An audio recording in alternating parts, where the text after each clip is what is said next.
नमस्ते बच्चों, एक बार फिर से आपका स्वागत है हमारे इस YouTube चैनल AMS संपूर्ण ज्ञान पे। और आज फिर से हम लेके आए हैं आप लोगों के बीच बिहार बोर्ड का ये कक्षा 8 का हमारी दुनिया बुक है, यानी ये भूगोल का बुक है।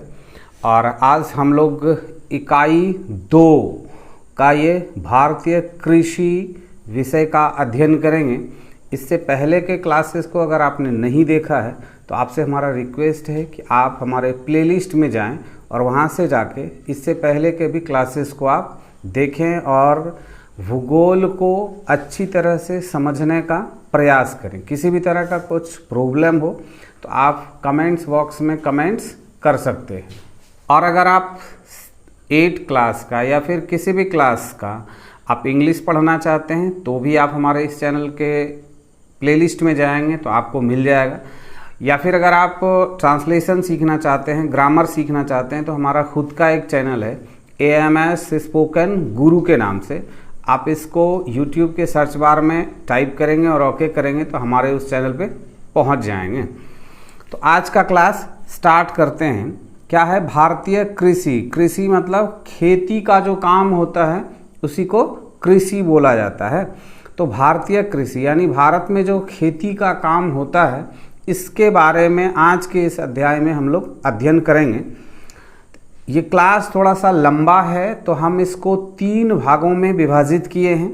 तो ये पहला भाग है, इसके बाद फिर दूसरा भाग होगा और उसके बाद फिर तीसरा भाग होगा। तो आज पहले भाग को अगर आप देख रहे हैं तो फिर से प्लेलिस्ट में जाके आप दूसरे और तीसरे भाग को ज़रूर देखेंगे, तभी आप इस अध्याय को अच्छी तरह से समझ पाएंगे। क्या है कि कक्षा में प्रवेश करते ही भूगोल के शिक्षक ने बताया कि आज मध्याह्न भोजन के बाद हम लोग नज़दीक के प्रखंड परिसर में लगे हुए कृषि मेला को देखने चलेंगे। क्या है, मध्याह्न भोजन के बाद शिक्षक ने क्या कहा कि हम लोग कृषि मेला जो नज़दीक के ही प्रखंड परिसर यानी आपके ब्लॉक में जो कृषि संबंधी मेला लगा है उसको देखने जाने के लिए भूगोल के शिक्षक ने बच्चों को बताया। सभी बच्चों में खुशी और उत्सुकता की लहर दौड़ गई। दोपहर बाद सभी बच्चे शिक्षक के साथ प्रखंड परिसर में लगे कृषि मेले में पहुंचे। वहां काफ़ी चहल पहल थी। शामियाने लगे हुए थे, उनमें कई स्टॉल लगे हुए थे। स्टॉलों में कृषि उपकरण सजाकर रखे गए थे तथा पोस्टरों और मॉडलों की भरमार थी। क्या था? स्टॉल लगा था। स्टॉल मेले में जो स्टॉल लगा था, कृषि का मेला था तो स्टॉल क्या चीज़ का लगा होगा? कृषि यंत्रों की प्रदर्शनी, अलग अलग तरह के यंत्रों की जो प्रदर्शनी लगाई गई थी उसी को स्टॉल बोला गया था। और उसमें पोस्टर लगे थे, यानी पोस्टरों में कुछ बताया गया होगा कि क्या चीज़ का ये पोस्टर है। और मॉडल मतलब जो भी कृषि यंत्र होंगे, कृषि के कार्य में काम करने का जो भी सामान होगा उसका एक एक मॉडल वहाँ पे रखा गया होगा। बच्चों का समूह शिक्षक के नेतृत्व में सबसे पहले वहाँ मैदान में बने सभागार में पहुँचा। सभागार किसको कहते हैं? जहाँ पे बहुत सारे लोग बैठते हैं और फिर मंच होता है और वहाँ से मंच से कुछ स्पीच दिया जाता है, कुछ भाषण दिया जाता है या फिर कोई नाटक प्रस्तुत किया जाता है या और भी कुछ जो दिखाने के लायक का चीज़ होता है उसको प्रस्तुत किया जाता है। तो सभागार यानी बैठने का जगह। वहाँ लगी कुर्सियों पर बच्चों को बैठाकर शिक्षक सभागार के प्रभारी के पास गए और वहाँ लगे बड़े स्क्रीन पर कृषि संबंधी वृत्त चित्र चलाने का आग्रह किया। सभी बच्चे एकाग्र होकर देखने लगे। पर्दे पर खेतों में लहलहाती हुई फसलें दिखाई दे रही थी। चित्रों के साथ साथ आवाज़ भी सुनाई दे रही थी। क्या था? वृत्त चित्र मतलब चित्रों का, खेत में काम करते हुए किसान का चित्र, या फिर ट्रैक्टर से खेत की जुताई हो रही है उसका चित्र, या फिर हार्वेस्टर से फसल की कटाई हो रही है उसका चित्र। वो बारी बारी से चित्र पार कर रहा था और फिर उधर से उन चित्रों से संबंधित वो चित्र किस तरह के चित्र हैं, उसमें क्या किया जा रहा है, उसका वर्णन आवाज के द्वारा बच्चों को मिल रहा था। सभी बच्चे एकाग्र होकर देखने लगे। पर्दे पर खेतों में लहलहाती हुई फसलें दिखाई दे रही थी। चित्र के साथ साथ आवाज भी सुनाई दे रही थी। खेती करना, जिसे हम कृषि कार्य कहते हैं, एक प्राथमिक क्रिया है। हमारे देश की 60% जनसंख्या कृषि कार्यों से ही जीविका पाती है। क्या है? कृषि कार्य करना क्या है? हमारी प्राथमिक क्रिया है। सबसे पहला कार्य क्या है हमारा? कृषि करना। हमारे देश के 60% लोगों का जो जीविका है, यानी जीने का जो तरीका है जिससे वो अपना जीवन जीते हैं, अपने जीवन को जीने में जिन जिन वस्तुओं की उनको आवश्यकता होती है उनको प्राप्त करने का भी माध्यम खेती ही है। कहने का मतलब ये हुआ कि हमको कपड़ों की आवश्यकता है, या फिर हमको दवाई की आवश्यकता है, या फिर हमको पढ़ाई के लिए पैसों की आवश्यकता है, तो वो हम कहाँ से प्राप्त करते हैं? खेती करके।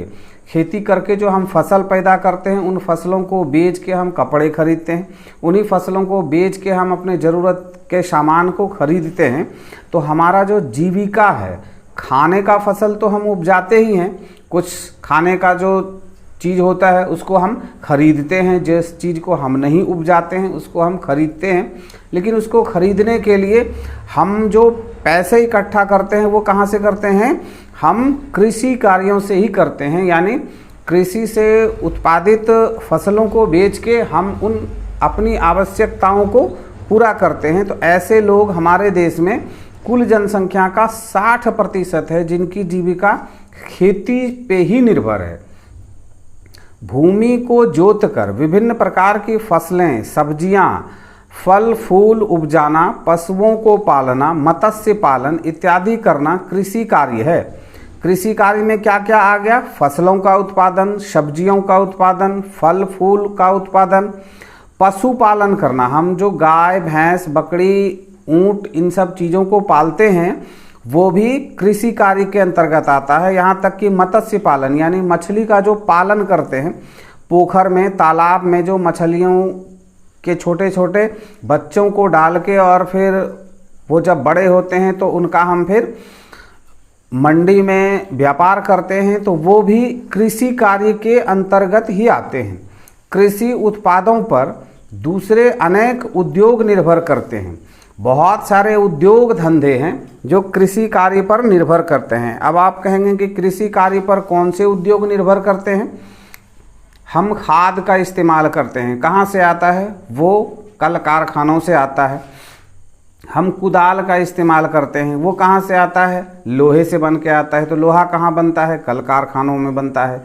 या फिर और भी बहुत सारे खेती के जो यंत्र हैं, ट्रैक्टर हैं, और भी पंपिंग सेट हैं, बोरिंग हैं, वो सभी चीज़ें क्या हैं? वो इस खेती से ही जुड़े हुए हैं। खेती करना एक तंत्र की तरह है जिसमें बीज, सिंचाई, खाद, उपकरण एवं श्रमिक लगते हैं। जुताई, बुआई, निराई, कटाई चरणबद्ध प्रक्रिया की जाती है, तब जाकर अंतिम उत्पाद के रूप में हमें अनाज, दलहन, फल, सब्जी, ऊन, डेयरी उत्पाद, दुग्ध, मांस इत्यादि प्राप्त होते हैं। कृषि करने की विधियां एवं तकनीक प्रत्येक भौगोलिक क्षेत्र में अलग अलग प्रकार की होती है। कृषि कार्यों को करने के लिए अलग अलग तरह के क्षेत्रों में अलग अलग तरह के विधि से खेती को किया जाता है, और खेती कार्य को करने में अलग अलग तरह के उपकरण और अलग अलग तरह की वस्तुओं की आवश्यकता होती है। ये उस स्थान के भौगोलिक संरचना पे निर्भर करता है। अगर मैदानी क्षेत्र है तो वहाँ के फसलों को उपजाने और फसल अलग तरह के होंगे। अगर पहाड़ी क्षेत्र है तो वहाँ के फसलों को उपजाने के लिए कृषि यंत्र का जो उपयोग होगा वो अलग तरह के होंगे, और वहाँ की फसल भी अलग तरीके के होंगे। या फिर गाय, भैंस, बकरियों को जो पालने का कृषि कार्य है उनको भी करने का और पालने का अलग अलग तरीका होगा। अब पर्दे पर दृश्य बदल गए थे। सीढ़ी नुमा खेत दिखाई पड़ रहे थे। कहीं लोग समतल मैदान में कुछ बोते हुए नजर आ रहे थे। पुनः आवाज़ गूंजी। खेती की एक प्रक्रिया जिसमें जंगलों को साफ कर व गड्ढों को भरकर फसल उपजाई जाती है। सालों साल फसल उपजाते रहने से वहाँ ज़मीन की उर्वरता कम हो जाती है। क्या होता है कि दूसरा चित्र क्या आता है कि सीढ़ी नुमा खेत। अब सीढ़ी नुमा खेत क्या होता है, जब पहाड़ी ढलानों के ऊपर जब खेती की जाती है तो खेतों का आकार एक के बाद एक, जिस तरह आप सीढ़ियों पे चढ़ते हैं उसी तरह पहाड़ के ढलान पे एक के बाद एक छोटे छोटे पतले पतले खेत बनाए होते हैं और वो पहाड़ के ढलान पे होते हैं। और कुछ जगहों पे जंगल को काट के या फिर गड्ढों को भर के फसल उगाई जाती है। इस तरह के फसल को उपजाने में वहाँ की जो उर्वरता है वो कम हो जाती है।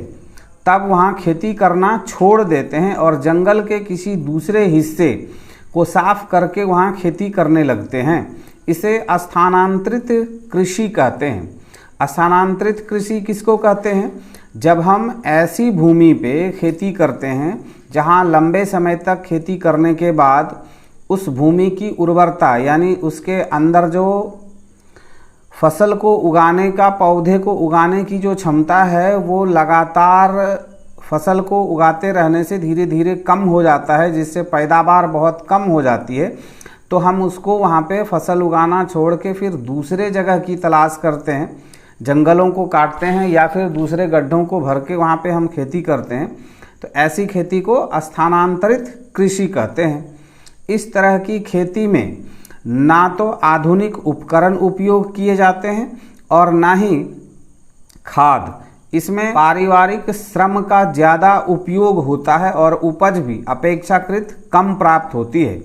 ये जो स्थानांतरित कृषि है, ये जो पहाड़ के ढलानों पे खेती की जाती है, इसमें खेतों का आकार छोटा होता है। वहाँ पे वैज्ञानिक यंत्रों का उपयोग नहीं हो पाता है, क्योंकि वहाँ पे ट्रैक्टर का ले जाना या और भी इस तरह के दूसरे उपकरण को उन पहाड़ी ढलानों पे जो खेत हैं उसमें उसको चलाना बड़ा ही मुश्किल होता है। तो वहाँ पे क्या होता है, पारिवारिक श्रम यानी जो भी खेती करने वाले होते हैं वो श्रम यानी खुद के शरीर के श्रम से ही खेती को किया जाता है। चाहे खेत की जुताई की बात हो या फिर फसल की कटाई की बात हो या फिर फसल ढुलाई की बात हो, तो सभी में श्रम, शारीरिक श्रम का ही इस्तेमाल किया जाता है। इस तरह की कृषि को कर्तन एवं दहन कृषि कहते हैं। इस तरह की कृषि को जहाँ पे पारिवारिक श्रम से ही खेती की जाती है उसको क्या कहा जाता है? कर्तन एवं दहन कृषि के रूप में जाना जाता है। अब देखिए, विश्व के अनेक भागों में झूम कृषि की जाती है, जिन्हें विभिन्न देशों में विभिन्न नामों से जाना जाता है, जैसे Venezuela, Congo, Malaysia, ladang, Mexico, milpa, Brazil में रोका के नाम से जाना जाता है। ये झूम कृषि क्या है? झूम कृषि कहते हैं वही स्थानांतरित कृषि को कुछ जगह पे झूम कृषि भी बोला जाता है। अब देखिए, स्थानांतरित कृषि को अलग अलग क्षेत्रों में अलग अलग नामों से जाना जाता है, जैसे असम और उत्तर पूर्व के क्षेत्रों में झूम खेती, आंध्र प्रदेश में पोंडू खेती, उड़ीसा में पामाडावी, केरल के क्षेत्र में कुमारी, राजस्थान में वालेर और हिमालय क्षेत्र में खिल तथा झारखंड में कुरुल इत्यादि नाम से जाना जाता है। किसको? इस स्थानांतरित कृषि को। इस तरह से की जाने वाली खेती में मुख्य रूप से चावल और मक्के की फसल उगाई जाती है। बिहार में इस प्रकार की खेती के प्रमाण नहीं मिलते हैं। बच्चे बड़ी उत्सुकता से देख और सुन रहे थे। ये जो स्थानांतरित कृषि होती है इसमें क्या होता है, मक्के की फसल उगाई जाती है और चावल की फसल उगाई जाती है। और बिहार प्रदेश में तो पहाड़ी ढलान नहीं है, इस वजह से बिहार प्रदेश में इस तरह की खेती नहीं की जाती है। इस बीच किसानों का एक दल भी आकर सभागार में बैठ गया था। वे भी वृत्त चित्र देखने लगे। पर्दे पर दृश्य बदल गए थे। भीड़ भाड़ वाले ग्रामीण और शहरी क्षेत्र दिखाई दे रहे थे।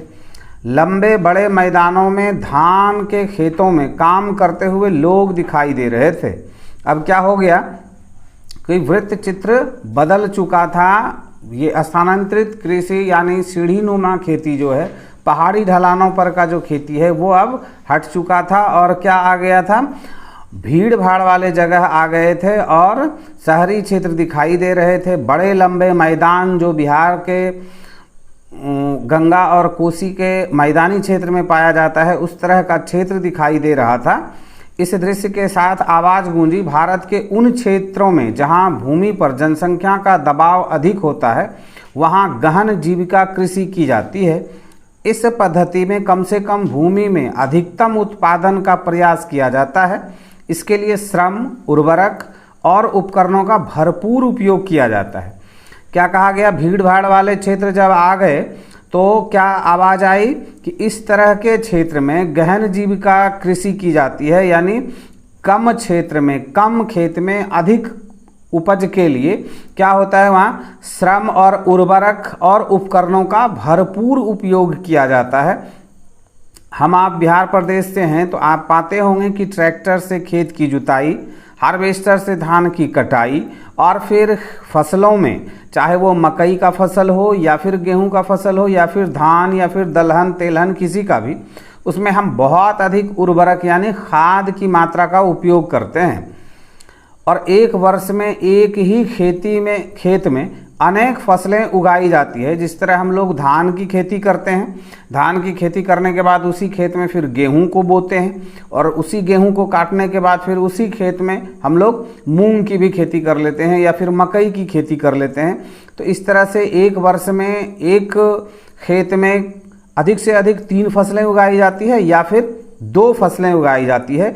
इस तरह इसे गहन कृषि भी कहते हैं। बिहार में इसी प्रकार की खेती होती है। पर्दे पर बिहार का नाम गूंजते ही बच्चों में उल्लास से जोरदार तालियां बजाई। किसानों का दल भी प्रफुल्लित हो उठा। अब पर्दे पर आम, लीची, कपास, नारियल, चाय, कॉफ़ी, मसाले, रबर, केला, बांस आदि के दृश्य दिखाई दे रहे थे। क्या हो गया, अब किस तरह की कृषि दिखाई देने लगा, अब आम, लीची, कपास, नारियल, चाय, कॉफ़ी, मसाले, रबर, केला, बांस आदि के दृश्य दिखाई देने लगे, यानी फसल का रूपरेखा चेंज हो गया। पर्दे पर हरियाली छाई थी। आधुनिक कृषि उपकरणों के साथ लोग इन बागानों और खेतों में कार्य करते दिखाई पड़ रहे थे।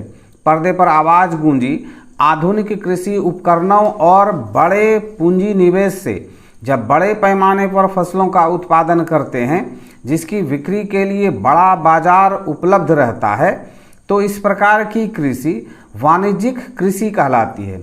इस प्रकार की कृषि को क्या कहा जाता है, वाणिज्यिक कृषि। वाणिज्यिक कृषि इसको क्यों कहते हैं, क्योंकि इस तरह के उत्पादों से हम व्यापार अधिक करते हैं। हम जब गेहूं उपजाते हैं या फिर मकई उपजाते हैं या फिर धान उपजाते हैं या फिर दलहन तेलहन को उपजाते हैं, तो छोटे छोटे किसान अपने अपने खेतों में इस तरह के चीज़ों को उपजा के और अपने खाने का भी अनाज प्राप्त करते हैं और उससे जो अधिक अनाज होता है उसी को वो बेचते हैं।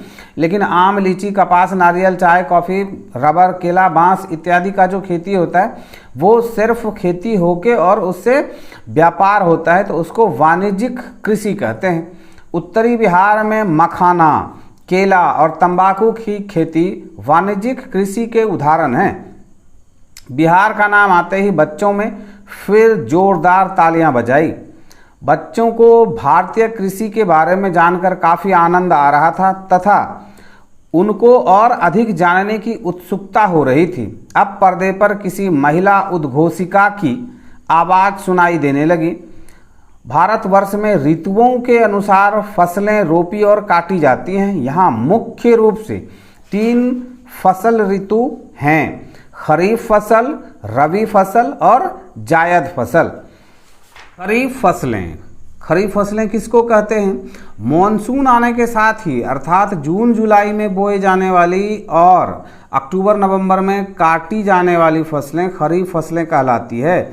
मॉनसून क्या होता है? जब हमारे भारत देश में बारिश का मौसम बनता है तो उसी को मॉनसून बोला जाता है, और वो कब होता है? जून जुलाई से स्टार्ट होता है और अगस्त सितंबर में वो मॉनसून वापस चला जाता है। तो अक्टूबर नवंबर दिसंबर तक में जो धान की कटाई होती है उसी को खरीफ फसल बोला जाता है।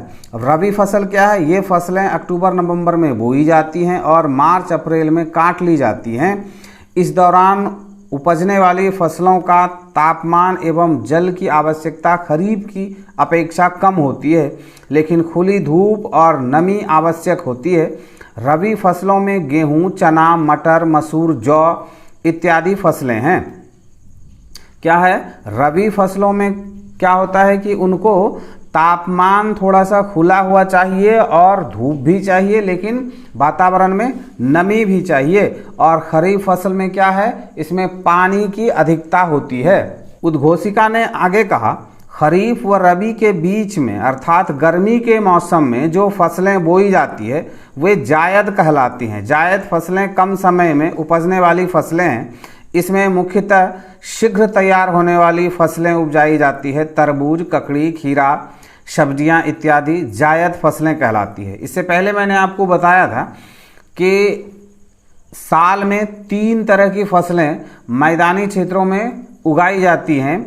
एक धान की फसल, दूसरा उसमें धान कटने के बाद फिर गेहूं का फसल, और फिर गेहूं के फसल को कटने के बाद या तो आप साग सब्जी का उत्पादन कर सकते हैं या फिर आप मूंग जैसे फसल का भी उत्पादन किया जाता है। तो साल में 3 फसलों का उत्पादन कर लिया जाता है। जनसंख्या की भोजन संबंधी आवश्यकताओं की पूर्ति के लिए विविध प्रकार की फसलें उगाई जाती है। यही फसलें कृषि आधारित उद्योग के लिए कच्चे माल की आपूर्ति भी करती है। श्रम पर आधारित भारतीय कृषि में अब आधुनिक उपकरणों का भी तेजी से उपयोग बढ़ा है। क्या है? अब हमारे खेतों में श्रम यानी शारीरिक श्रम कम होता है और मशीनों का उपयोग अधिक मात्रा में होना शुरू हो गया है। हम सबको मिलकर भारतीय कृषि को उन्नति की ओर ले जाना है। जय जवान जय किसान इतना कहकर वृत्तचित्र समाप्त हो गया। वृत्तचित्र काफ़ी जानकारीप्रद रहा। वृत्तचित्र में क्या क्या बच्चों ने सीखा कि फसलों को किस किस तरह से उगाया जाता है, किस किस तरह के फसल उगाए जाते हैं और उन फसलों का फिर से व्यापार कैसे होता है, इसके बारे में भी जानकारी प्राप्त किया। शिक्षक महोदय ने किसानों के दल में सबसे बुजुर्ग सदस्य से आग्रह किया कि वे बच्चों को कृषि के बारे में कुछ और बताएं। बच्चे उस बुजुर्ग किसान के चारों ओर घेर कर बैठ गए। किसान दादा कहने लगे, देखो बच्चों, फसलों के विभिन्न उपयोग हैं। उपयोगिता के आधार पर फसलों को 5 भागों में बांटा गया है। तो आज का ये अध्याय हम यहीं पे समाप्त करेंगे। इसके दूसरे अध्याय में बुजुर्ग किसान के द्वारा क्या कुछ कहा गया और किस तरह से उससे हम बच्चों को ज्ञान प्राप्त हुआ, इसके बारे में हम लोग जानकारी प्राप्त करेंगे। तो आज के इस क्लास को हम यहीं पे विराम देते हैं। मिलेंगे हम इसके दूसरे पार्ट में। आपसे हमारा रिक्वेस्ट है कि आप अगर इस पार्ट को देख चुके हैं तो इसके बाद प्लेलिस्ट में जाएं और इसके दूसरे पार्ट को भी जरूर देखें और फिर उसके बाद इसके तीसरे पार्ट को भी देखें। और अभी तक अगर आपने इस चैनल को सब्सक्राइब नहीं किया है तो आपसे हमारा रिक्वेस्ट है कि आप इस चैनल को सब्सक्राइब कर लें। सब्सक्राइब के बगल में जो बेल का आइकन है उसको भी प्रेस कर दें और अपने दोस्तों के साथ इसको शेयर जरूर करें। अपने दोस्तों को इसके बारे में बताएं और आपको इस अध्याय को समझने में या फिर इस क्लास के किसी और दूसरे सब्जेक्ट को विषय को पढ़ने में कुछ प्रॉब्लम है तो आप उससे रिलेटेड आप हमको कमेंट्स कर सकते हैं। तो मिलते हैं हम इसके अगले क्लास में।